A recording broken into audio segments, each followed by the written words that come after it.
but there is delight that marriages can be so easily annulled. It does not trouble the priests who are engaged in this work, and they practically all are if they're engaged in any pastoral activity. It does not trouble them that all these non-existent marriages are in existence.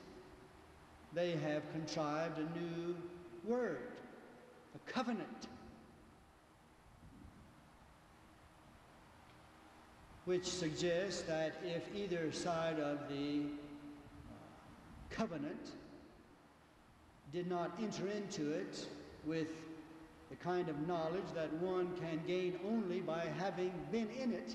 Everyone knows that married people only find out what marriage is once they are in this state of life.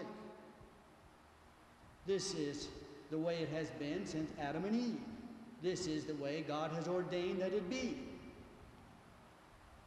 The problem with marriages nowadays is not that they are not valid, and those priests who customarily and routinely declare marriages to be invalid lie out of a false humanism, and they do not care about the other side of the union.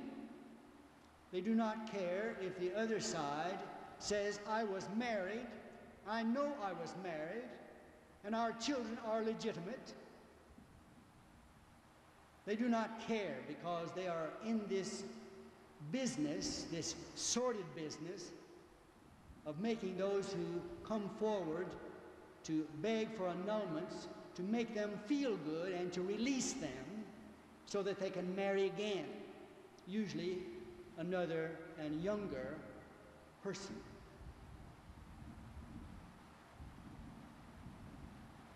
Let it be said very clearly that most of these annulments are not real, they are totally false,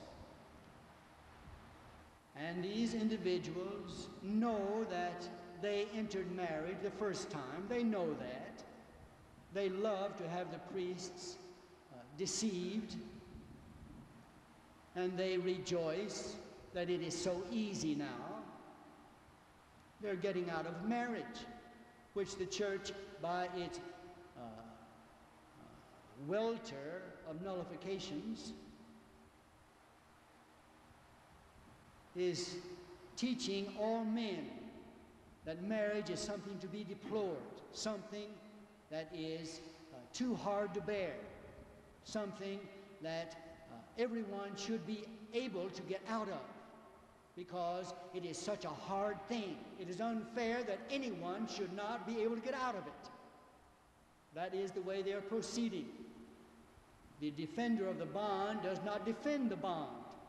He helps along in the process of the declaration of nullity. The whole thing, as has been said already, is false.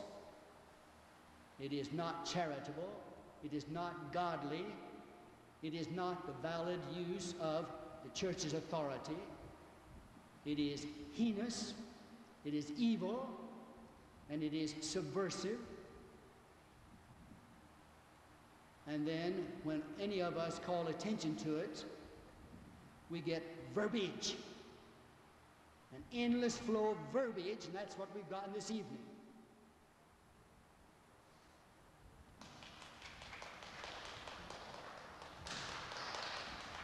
Thank you, Father Wathen. We're going to take about a 10-minute break and do a little refreshing. We'd appreciate it if you'd fill out the post-debate column on your ballot and send it forward with any questions that you may have, or any of the participants. About 10 minutes, we'll get back and answer them. Thank you. A few questions from the audience. We'll ask the participants if they'd like to respond to them. Ben, is there a marriage between a man and a woman on this planet that at some time or other does not qualify, at least for one of the now accepted impediments to nullify a marriage? Sure, Gary. Ben, hi. Just a short thing I felt I had to say to give equal time, we've been getting to know each other between the sessions, and we all are differ in many ways and share many things in common, and hope we stress the things in common.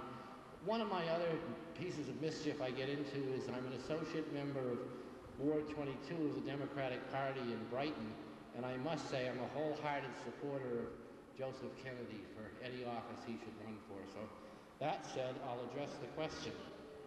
Is there a marriage between a man and a woman on the planet that sometime or another does not qualify for at least one of the now accepted impediments to nullify a marriage? I would say a great many, perhaps a majority, perhaps a huge number. I believe what we're talking about, you're wondering if perhaps there are marriages with serious difficulties that are triumphing over them, and that where the people, we spoke of alcoholism alone. I think there are some very sensible suggestions for if we are better than we used to be at identifying alcoholism among our lay people and clergy and everywhere throughout the country, we probably help people not get married while one of the or both of the partners are actively alcoholic. We were ignorant of that subject. Mental illness is another one. There's a great deal that we can do. And I think the suggestion is, are there really too many marriages being annulled, and couldn't we say any marriage has difficulty? And I would say no. There are little difficulties. My parents' marriage, I can't think of a thing that would annul it. And other marriages like that. The group that we're talking about, certainly we're not talking about annulling marriages of any two people who want to stay together. There's no threat to stable marriages in this. We're talking about a minority of very, very unhappy people who are suffering from one or more impediments, and we're asking that the church is now perhaps looking at some of them with mercy. So the answer is no, I don't think that. Thanks, Ben. This one's for Father Wathen. Is it true to state that an annulment is only supposed to be a recognition that there was never a marriage to begin with?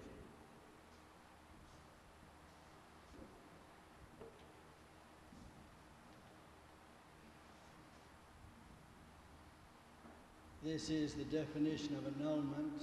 The church declares that there was never a marriage. There are impediments so that it is a fact that occasionally there are grounds for annulment. But our present situation is that it would seem that the priests have lost the formula whereby they can marry people. Because no matter how hard they try to marry people, the tribunal can find a way to annul that marriage.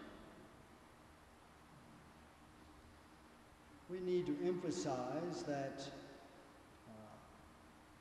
no one is questioning that marriage is a very difficult state of life. In the marriage formula, it says for better or for worse. And those people who get married are instructed that the emphasis should be on worse, because marriage is a very hard life. It is the cross which